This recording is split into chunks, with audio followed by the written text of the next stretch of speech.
Welcome to LinkedUp, Breaking Boundaries in Education, a podcast that focuses on what is happening in education today, connecting everyone to the movers and shakers that are breaking boundaries in the education arena. Hello, this is Jamie and Jerry from LinkedUp Breaking Boundaries in Education. And, in order to get the work done that you need to get done, we have to step back a little bit, right? I was just talking to a colleague and he said, I finally set my calendar so that things are blocked and I'm not opening things up. I said, good for you, because he was kind of working around the clock. But I just feel like the more we do things like that, the more stress builds and the less that we get done. So it's like this vicious cycle and we kind of harm ourselves when we're trying to help others. So I don't know. I think it's about prioritizing, but we have a great guest to help us help ourselves. Oh, yes. Today, our guest is Lisa. And oh, my goodness. First of all, I have to tell you one thing about her. So I met her at, big surprise, iPad Palooza, right? We hear about this every week, Lisa, because iPad Palooza was amazing. And it was in her school district at the time. Yes. It was right on her campus where she works. It was so exciting to go there, but she had a little side hustle going on. And this lady's so productive that she does all of her work brilliantly and then has a side hustle. The side hustle was creating these earrings. So these are actually like little headphones. Yes, amazing. And the ones I had that I adored were little USB ports. And so I have worn them out because I would wear them to everything all the time. So I certainly enjoyed getting to know Lisa on two levels, one creatively and one productively, and learning about the things that she does. But I also have to say, a couple years ago, I was in a real slump. And I had purchased her book and I was like at that space where I couldn't get anything done. And I love the way she lets you be creative and get things done because that speaks to me. So she had in there this bingo board where you would put all the tasks of your weekend on this bingo board and you could, make it really cute and everything. So I thought, I'm going to do it. I had more fun doing my tasks on the bingo board. It made me want to do them. So then I showed it to my daughter. Now she does it and she shares it with her kids at school. And they love the bingo board because it gives you some voice and choice and everything we're talking about. This woman's brilliant. She is absolutely brilliant. So welcome. Author of 2 books. Do you have your books with you? I do. Which is the one with the bingo? Creatively Productive is the one with the bingo. And then actually Cultivating Communication in the Classroom. And I'll talk about both of them, but I do want you to see this because I think it's pretty creative as well. Each chapter has these, which are communication catchers, which are basically like the cootie catchers, fortune tellers that you fold, which is what you see on the front. And so they're tangible and they have activities and questions to be used with students in each one of them. So It doesn't get enough credit. It's a really cool idea. I know. It really hooks kids in. It does. And absolutely. Yeah, I love it. Aesthetic and still building skills in communicating at the same time.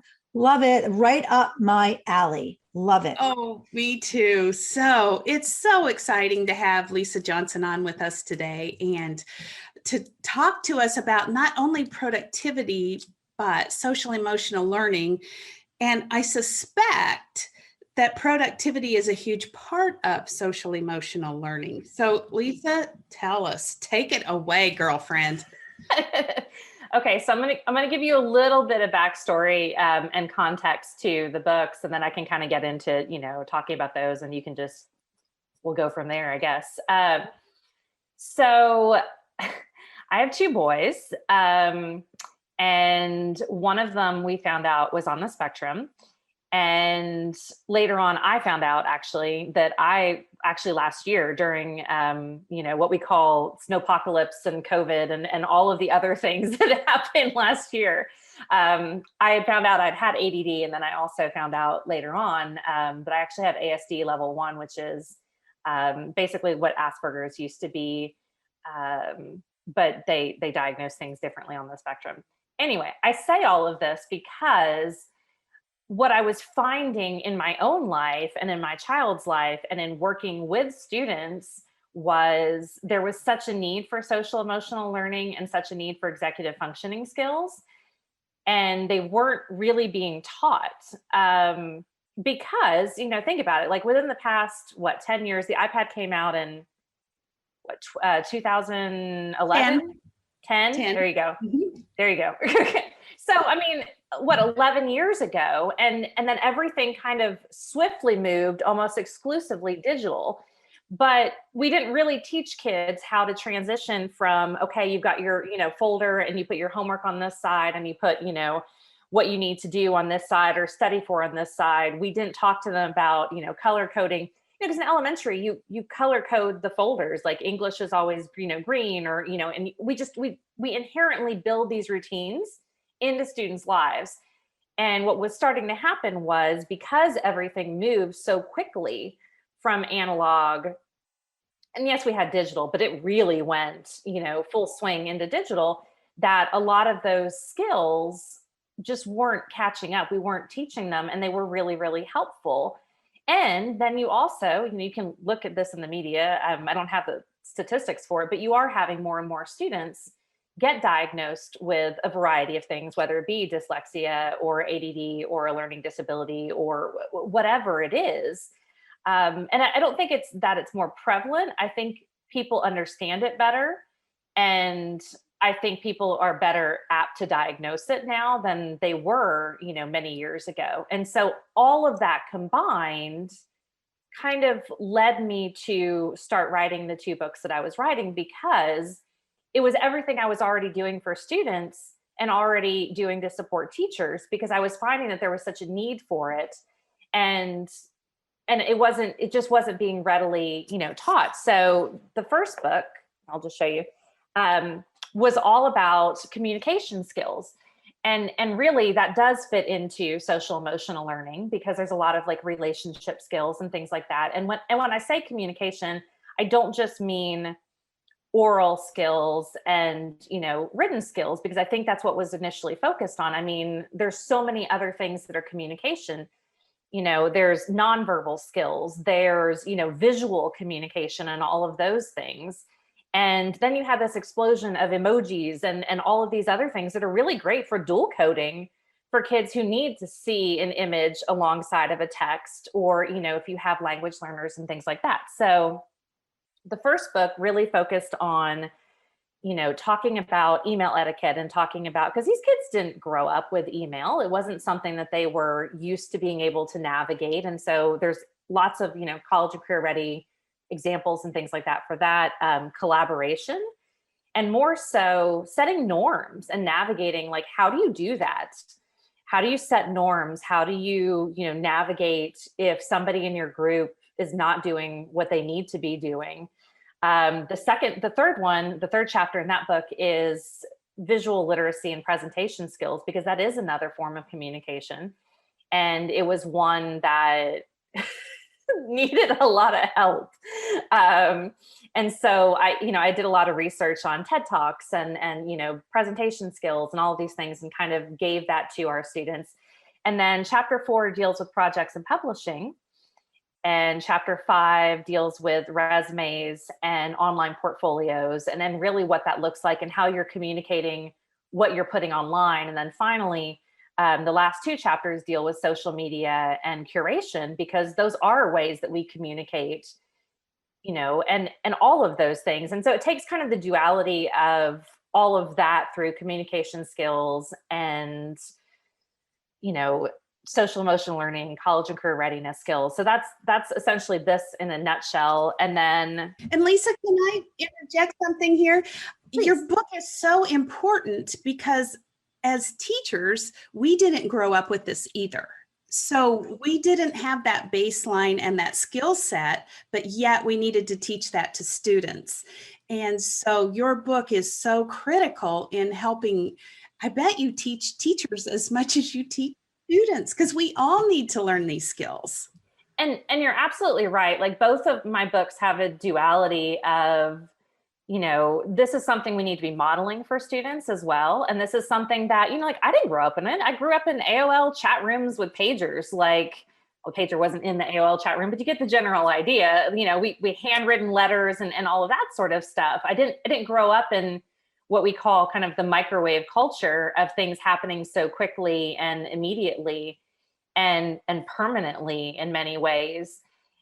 And so that's really what this book focuses on, is all of those communication skills, that are more than just, we're doing a speech, we're, writing a paper.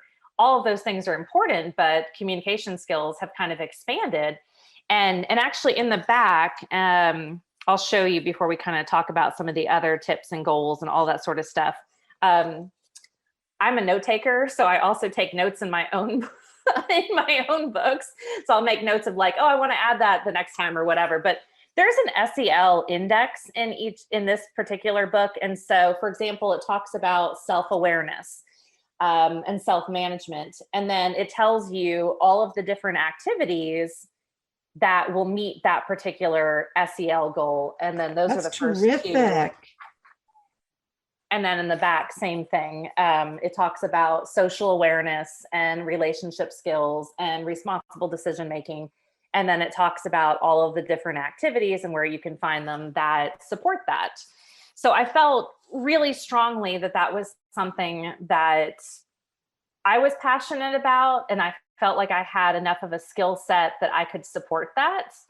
And really wanted to support that. And it was interesting just because I didn't realize at the time how much of that is so helpful for students who are on the spectrum and so helpful for students that have special needs. I mean, it's obviously for everybody, but it's necessary.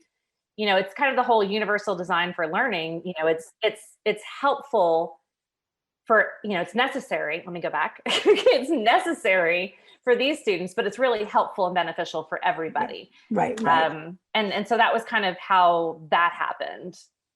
No, it's perfect because you're teaching teachers, but at the same time, teaching them how to show their students so that they can be productive and they can be self-aware and they can be organized. And I love the progression of the book too, because it really it sounds like it's speaking to their organization and their skills so that in turn, they are nourishing themselves at the same time. So, So I have a question for you. Yeah, go for it. When you published the books, what was your role in the school district? Yeah, so both of them were published when I was an educational technologist. Basically, I supported a one-to-one iPad high school. We have almost 3,000 students. And so much of what the book was not only the research, that I was doing outside that I was also bringing back to my teachers, but a lot of lessons that I taught to students. So in that ed tech role, I wasn't just, sharing out resources and doing blog posts. Yes, I do that. But a lot of times I was doing mini lessons with students, and I was called to do that quite a bit where our career in technology and our humanities group, because that's kind of where my sort of passions and interests lie, and also just my expertise. And so, yeah, a lot of it was stuff that I was teaching in the classroom already. Or, I had prepared and I'd been doing a lot with resumes and portfolios for our high school students because there was a need to really teach them how to do that. And they do have to build a resume for not only jobs, but also a lot of their college applications. Same thing with portfolios. You have AP portfolios and yes, there might be different, but you're still talking about all of those sort of things. Same thing, with social media and curation. We had curation projects in our art history, and they were fascinating. And so I have included, it's kind of funny because it almost feels like I go through and read them every once in a while just to like make notes and, oh, is there anything else I want to share? Is there anything I would add to this now? And it kind of feels like it's a huge snapshot of literally like my brain and everything I did in that time frame. You know, all of the lessons, all of the teachers that I interacted with, all of those people, you know, that shared things, as well as all the research I was reading and anything else that kind of, you know, continued on through that process. So yeah, that's exactly what I was doing. What an asset to your high school to have someone that they could call on to come in and do those mini lessons that had done the research. Wow. So I think that's important too, because, you know, you said that they kind of realized the need. So you filled in doing these mini lessons. I think a lot of schools now have courses for for high school freshmen to do these things, but your school recognized your expertise in this, and you felt the expertise. But do you feel like you built up an expertise, perhaps because of what you were lacking? You went through most of your life undiagnosed. So do you think you struggled and therefore had to overcompensate? I look at that now, and that's probably the case. I didn't realize it before because somebody had asked me, she's like, well, you know, everybody has people on the spectrum typically have kind of a special interest or something that they're, you know, they dive very deep into. Typically boys and men have the same interest throughout their life. Women typically on the spectrum, it'll kind of change and ebb and flow. But for me, yeah, it was always kind of, I've always loved to write. I've always loved to do research. I've always loved to be creative and you know, do scrapbooks and things like that. So it all just kind of coincided. And I asked my mom too, I said, have I always been like this organized and very like type A? And she said, yeah, you have. And I think a lot of that was, you know, we adapt to our environments, and it was the adaptations I needed to not be anxious and that I needed to have control over what I needed to have control over. And I don't know how much you know about, you know, autism and the spectrum and all of that, but a lot of, you know, kids, adults, all of those things, they don't feel, because of all the sensory things and other things, they don't feel like they have much control. And so they do want to have control over certain things, and, you know, whether it be executive functioning or whatever that is. And really it's just something that can be taught. It's not, you know, I think it's so sad to say, oh, well, because they're on the spectrum, they're not going to be good at this, or because they're on the spectrum, you know, executive functioning skills are going to be weak. That's not necessarily true at all.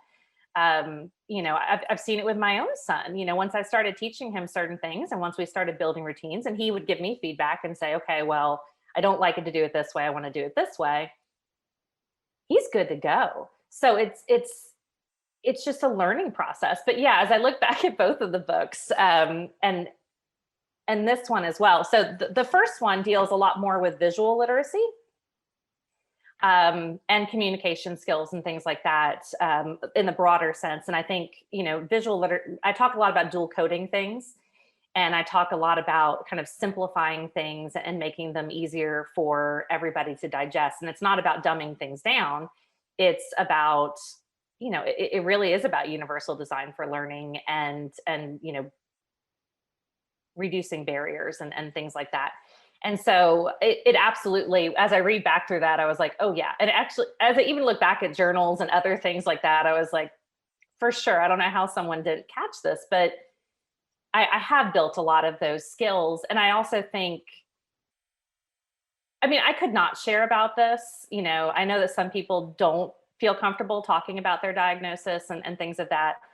I do it because I feel like for so long I didn't know, and it was a shame, and I was dealing with things, and I always felt like I wasn't doing things the right way, or why are things harder for me than other people, and I didn't understand those things, and I don't want other people to go through that.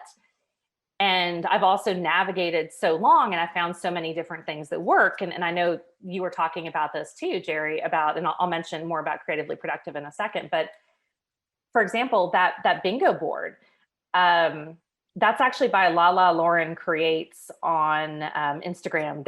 I had to do a ton of permissions and citations for the book, but I don't think there's a one size fits all approach to any of these skills. And neither of my books are one size fits all. It's kind of like, here are all of the things, your students, you need to kind of explore and figure out what works for them.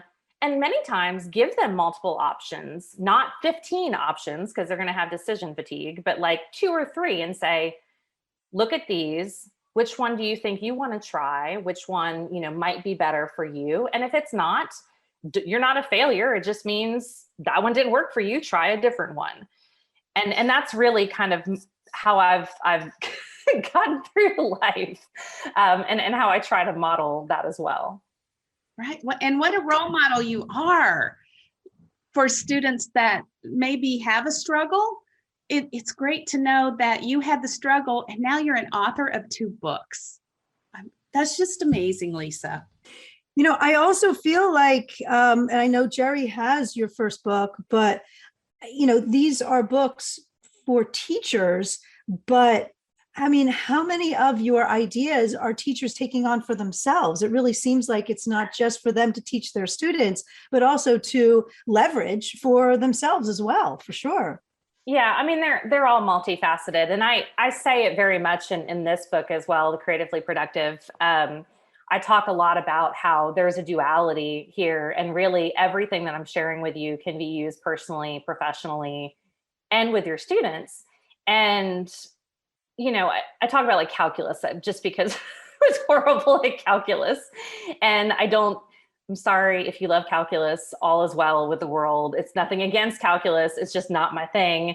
And I've never had to use it again since I took it in high school.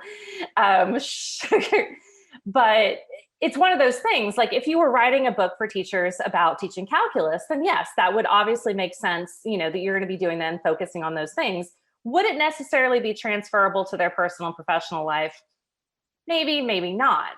But I'm talking about executive functioning skills. Like in this book specifically, the 6 chapters are digital organization. And then I start talking about time management skills, which are huge. And then I talk about note-taking skills. And then I get into goal setting and habit tracking and all of that. And then I get into reflection, but it's not just reflection, it's both personal reflection and professional reflection. Because again, I work a lot with our career and technology students. So I didn't just want it to be like journaling for the sake of journaling, although journaling is wonderful and there's a lot of research to back that. And then the last chapter deals with readers' notebooks and really like what we do to retain and digest and absorb what we read. And so, yes, obviously all of those things need to be taught to our students, but they're not always inherent in what we're doing. And there are things that we can explore. And I honestly, every time I've talked to students and done these sort of things, I always share, hey, I do this, I've loved this idea. And I think our students really want to know that, we're adults, we're people too. We make mistakes. We, have our own issues and things like that. And, we're trying to navigate this new world as well. I mean, I didn't grow up with Google Calendar. I didn't grow up with email, not really. And so we're all just trying to, and certainly not phones the way that we did. I mean, I had a cordless phone that I, had to wrap around just so I could get some privacy in my room. We didn't grow up with these things, and that's okay. But we do need to start modeling these things. We do need to start having conversations and trying different things. I also talk a lot about procrastination in this book as well. Tell me more. I'm happy to, actually. So I'm a master procrastinator. And what I was realizing, I went through a lot of research on procrastination and reading through all of these sort of things. And that is a very big executive functioning thing. But what I was learning too was people procrastinate for different reasons. Sometimes we procrastinate because we don't have the materials, and we're just like, oh, I don't have materials. I just can't do this right now. Sometimes we procrastinate because, of the environment that we're in, or we just don't have enough energy for that. So maybe one simple thing to do is like, hey, you know what, this is a really hard task. I don't want to do it. But if I go to Starbucks and do it, I might, I have my drink, I'm a little bit more energy. It's a different environment. And so really understanding like, why am I procrastinating? And getting into, am I procrastinating because it's too hard? Okay, well, if it's too hard, who are the people that can help me with that? Is there something that I can do? And then kind of looking at those sort of things for procrastination. Other things are, like you were talking about time blocking earlier. I don't know if it was before the recording or after, but the idea of blocking off time on your calendar that's very specific and said, I'm going to work on this, and be very proactive in your time management. And even and students should do this too. It's not just like, I'm going to study for an hour this evening. It might need to be, I'm going to study my math for an hour after dinner from 6 to 7 p.m. in my room or in the library, and be very specific about those things, because it's a lot easier once you have all those specifics sort of built out, that you're not going to procrastinate as much. Do I still procrastinate? Sure. It does happen. Another one I mentioned in the book, which I think is fantastic, is fudge factor. And it's not mine. As every time I mention it, people want fudge. I have no fudge for anybody. I'm sorry. Fudge is fantastic. But the idea of a fudge factor is, and again, it gets into the executive functioning and really knowing yourself, but we make decisions based on how long we think things will take us. And many times we're not always accurate in those ideas. So one way you could even do this with students is, okay, you're working on a research paper. How long do you think it's going to take you to do the research? You write that down, and then you actually time yourself. How long does it actually take me? It's the same thing with chores. Like sometimes I'm like, I don't want to vacuum. It's going to take me an hour. Like, no, it takes me 15 minutes to vacuum. Like, it doesn't even take that long. But because I have this idea it's going to take an hour, I procrastinate and don't want to do it. So having better idea of your estimations of things, do I underestimate? Do I overestimate? Can I be more accurate in estimating things? If a kid thinks it's going to take 3 hours to do research, they're probably not going to want to do that. And it's the same thing too, like setting aside 20 minutes. Can I do this for 20 minutes? Can I research for 20 minutes? Yeah, I can probably do that. Once you get into it, you can absolutely do it for longer, because you've already kind of engaged in that. Same thing for me. Like in the morning, I'm like, I don't want to do anything. And then I start getting into stuff and I was like, I don't want to stop. Like, lunch, what are you talking about? Like, this is great. And so it's just all of those sort of things that I think are really helpful to teach our students and to share with our students now before they leave us as parents, but also before they leave the K through 12 sort of institution. Yeah. It's funny you said that, because my family always says I suffer from TDD, time deficit disorder, because I am always either over or under. I kind of do both, but mostly underestimate. And and I appreciate the fact that we're doing this podcast for teachers to help their students, but okay, fine with the kids. This is really helpful for me too. So I think, but you have to, and I think the most important chapter that you mentioned probably is the reflection chapter, because you cannot identify any of these. You're just going to continue in this vicious cycle unless you actually sit down and figure out what these blocks are, or what you can't, why you can't get something done, or you're running out of time or whatever. I mean, it really kind of starts with that. So I think that's super important, spending that time. And you have tools for that reflection as well. Yeah, I have tools for that as well. And actually, so in chapter 5, I talk about personal and professional reflection, and it talks a lot about places you can find really great prompts for personal reflection. And then also places that you can find really great prompts for professional reflection. One of them, I want to say it came from Harvard. I'm going back to look at it right now, and then I wanted to mention something to you, but it's it's like cooking, you know, when you're like, oh, let me just open this other part of the oven and it's already done for us. How wonderful is that? Oh yeah, right. Okay, so it's either Harvard or Stanford, I can't remember, but it's called Design Your Life. And it's fantastic. I've actually did a course, or I sat through their session at South by, and then they actually do a course for freshmen at whatever university it was. I don't want to Google it right now, but I'm sure y'all can find it. And the idea, it's a simple little thing like this, but it's just like, these are your 3 pathways. Okay, this is the pathway you're on now. This is the pathway, you know, that could be an alternate pathway. And then this is the pathway if money and, you know, what your family thought about you didn't matter.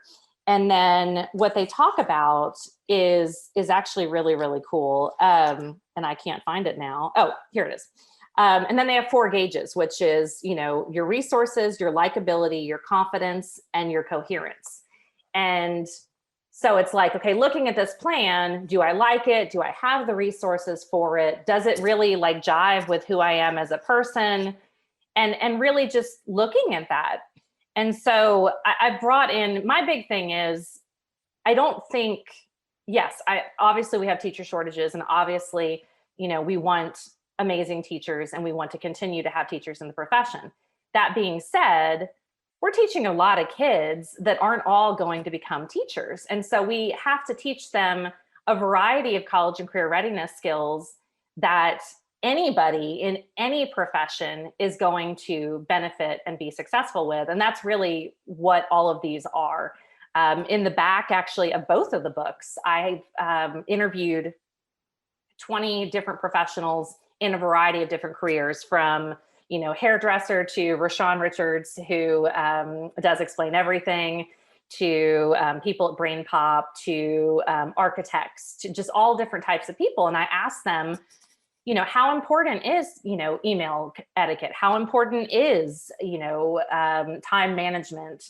And what does that look like in your field? And so I have all of that information as well. And I think that's really important. I know a lot of kids who, you know, do get to college, and if they don't have those skills, or even get into a job and don't have those skills, then they do struggle. And what great, you know, thing that we can do to bless students by giving them these sort of resources and to engage them with that, so they at least have something to tap into when we're not around anymore. I think that's really important. One of the most important things that we do, I taught 6th grade for many, many years, and middle school totality of 13 years.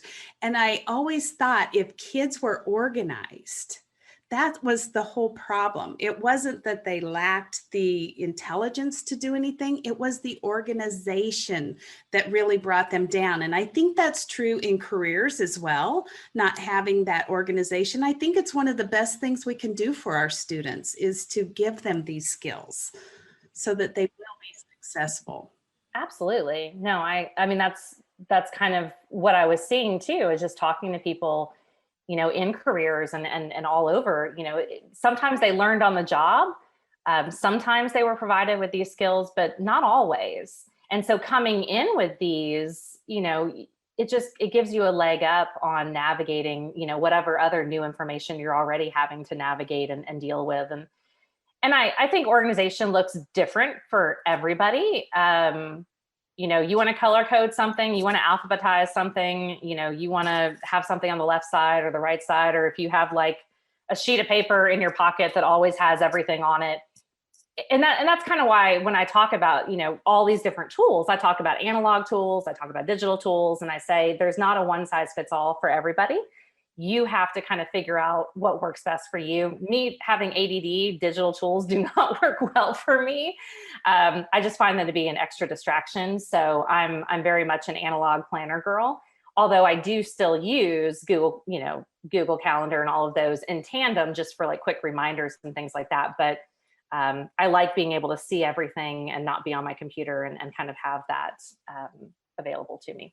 Yeah, well, and that's a great segue into the next thing I wanted to ask you. So what are some of the basic things that keep you productive? What do you have? What tools do you use that really keep you productive? Okay, well, 100%. And I get no kickbacks from sharing this, but this is my passion planner. And I've used this now for 5 years, I think. I went back to using a planner again, and it happened to be the one that I used, and I just absolutely love it. It's helpful for kind of looking out at your week. It's helpful for making notes. It's helpful. Some of the things that I talk about this in chapter 2 as well. So like, yes, you start with a planner, and again, it doesn't have to be a digital, it doesn't have to be analog, it could be digital or whatever, but you have to start with something where you can kind of, look forward, look out, all of those things. And then the other thing that I think is really important is looking at macro tasks and micro tasks and being able to chunk tasks. And in 2 different ways, I think is really helpful. So I'll talk about the first way. The first way would be kind of batching tasks. So I don't like making phone calls, and I certainly don't like making appointments. That is just really annoying to me, and I don't love doing it. And if I had to break up my day with like, I'm going to work on this, and now I'm going to make a phone call, and I'm going to work on this, and I'm going to make a phone call. If I have the ability to, make some of those decisions, then what I would do is, okay, during this hour, I'm going to make all my phone calls and appointments. And then during the next 3 hours, I'm just going to work on lesson plans or whatever it is.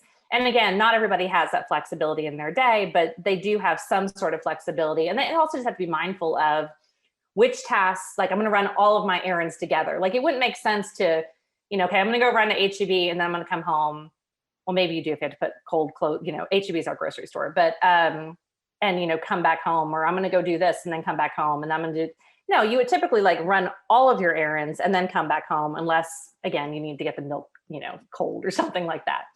So that's one of those things. The other thing for me that's been really helpful, and I think this gets back to the fudge factor sort of thing, is, so for example, writing a book.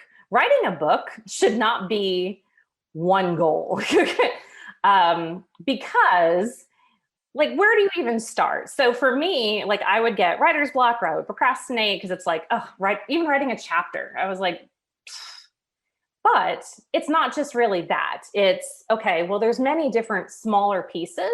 And this is great to teach kids too. It's like you're chunking your tasks. So if I'm writing a research paper, for example, sure, maybe I obviously have to write the paper. Okay, that would be like the main thing. But if I'm just like, I can't write the paper today, are there other things that I can do? Sure.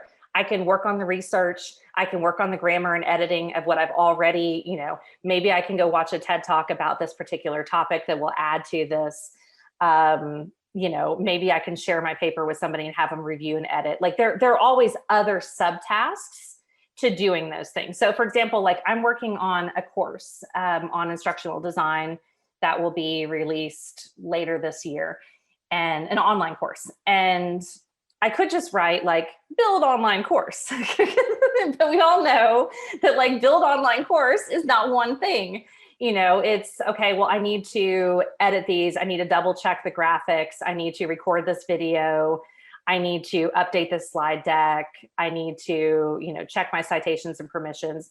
And so really taking a task and breaking it down into manageable chunks is huge, not only for us as adults, but obviously, like that's something that I've had to kind of help my own child with, because he can get overwhelmed and stressed out. It's like, oh, I've got to do all this. And I was like, no, you don't have to do all that. We just need to do slides 1 through 3. Or we I just live need by to do chunking. slides 3 through 5. Yes. Exactly. And so modeling that for kids and teaching them. And sometimes it's like, well, okay, there's 5 things to do. Which one do I want to do first? And sometimes you do have choice, like they're not all dependent on each other. And so you can say, okay, well, I really want to do this right now. I know I'm going to have to do it eventually. Like it's not going to get done. And so just those sort of things I think are really helpful. I think for adults as well as really everybody. I think everybody's kind of learning these things in this world that we live in right now. Oh, I do too. I always feel like people judge me because I've always been in tech. If I have an analog planner, they're like, you have an analog planner? What's wrong with you? Do you feel like people judge you on that? I just don't care anymore. Yeah, right. Who cares? Who cares? I used to, because they were like, you're using a planner. Or I don't know if you can see behind me, these are all journals. And then there's like another row down further that's also journals. And that's where I take all of my notes. And so I went exclusively to start, you know, when I was in professional development, to start doing analog notes and things like that. And I'm 40-ish now, 42, I think. You start losing count of as you doing that. And I've decided I just don't care anymore. I have to choose what's right for me and what works best for me, and just like you teach for those things. For students, you provide a variety of different tools for students, and they learn how to use each one, and they pick and stick with what's best for them. It could be something, I use a mixture of both because, you know, when I'm on the go and I need to have the digital, and I know that, you know, for work, I have to use my digital calendar, obviously, but when I need to, just like you said, map things out and see trends with certain things in the calendar, I sometimes will just have, you know, either I don't have a planner, but they're coming back. I mean, you see them all over and they're beautiful, they're gorgeous, right? So they are coming back. But sometimes if I need to do just one task for a project, I'll just print out a blank calendar so that I can like literally fill it in and see the trends and so forth. So I do that for certain projects. There's something about the pen on the paper. There is just something absolutely. About Yep. Yes. Yep. Those, you know, that's what a tactile learner likes to do. You know, like they need to have that anyway. So, I mean, my gosh, Lisa, there have been so many amazing tips. And like I said, these are tips for teachers to teach their students, but no, not really. They're also for us as adults, as teachers, even to take these on for ourselves. And the more that we're using them, the better, as you mentioned, we can model for our students. And then even in your case too, for your own family as well. So I have a college sophomore and a high school senior, and I'm getting your book so that I can help myself to help them as well. So thank you so much for all of these amazing tips and resources. So I'm looking forward to digging in. I will also say Lisa shares so much online as well. And honestly, if I'm in a slump, I go and find you online because you pull me out of it. You really do. You don't know how many times you've done that for me. But I just love the things that you share, and you're so giving. Where can our listeners follow you? Sure. So first of all, thank you, because I really do try to. There's been so many people online and in other places that I feel like do that for me. And I just feel like that's the person I need to be for other people as well. And so I'm getting like, I really do appreciate that.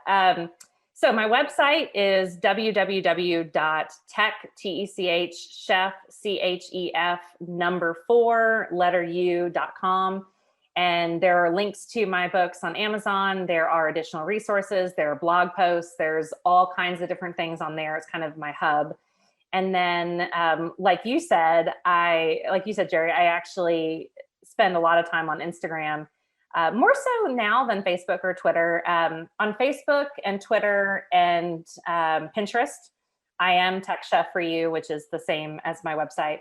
And then on Instagram, because I think Tech Chef for You was taken and it wasn't taken by me, that I use Note Chef for You. So it's NOTE and then chef, CHEF, number 4, letter U. And the reason I actually chose that was early on, I was sharing kind of my analog process and notes and journaling and all of that sort of stuff. And so it just kind of made sense because Instagram's such a visual platform to share those sort of things. And I connected with a lot of people. In fact, that's how this book got written, because so many examples came from, professionals and educators and, people all over the world that, are benefiting and using these mental health tools and executive functioning, tools and things like that.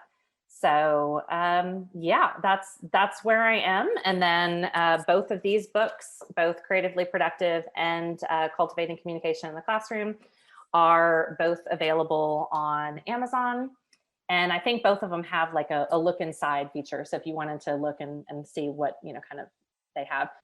And I have both of them, and they are so amazing. There is so much in them, and I have gone back to them, just keep going back to them. So even after I left education, I still use them.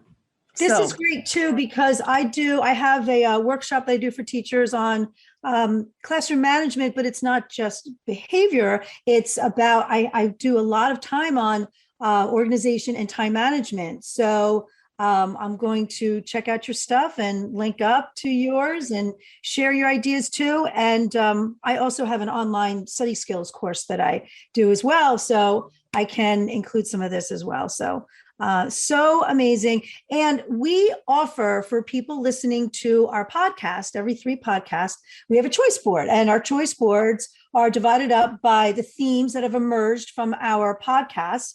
And one of the themes, of course, is SEL. So you will be included in that choice board, and we'll include our Apple, Spotify, and YouTube link, but also the link to your Amazon access to your books as well on Amazon, so that people can get those too. So it'll be easy access from our choice boards. Don't forget, everybody, about those choice boards. And so that way we'll have them linked as well. So that way, listen to 3, send it all into a Google form, and you'll get CEU credit. So It's an easy thing to do. Yeah, it's pretty cool, right? That's actually really cool. It is really cool. Yes. I need to include that in my newsletter. Before you go, I have to know, what are you doing right now? Are you still in a school, or? I'm gonna make that as short as possible as I can, just on our time frame. But I had a lot of medical issues last year and burnout, and getting my ASD, which all led to getting my ASD diagnosis. So I basically took a year off. I really wanted to go part-time, but it wasn't available.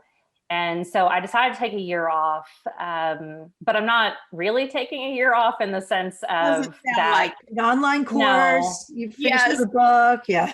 I'm working on an online course, which is instructional design. A lot of what we're talking about right now is just held, and it's with Fried Technology.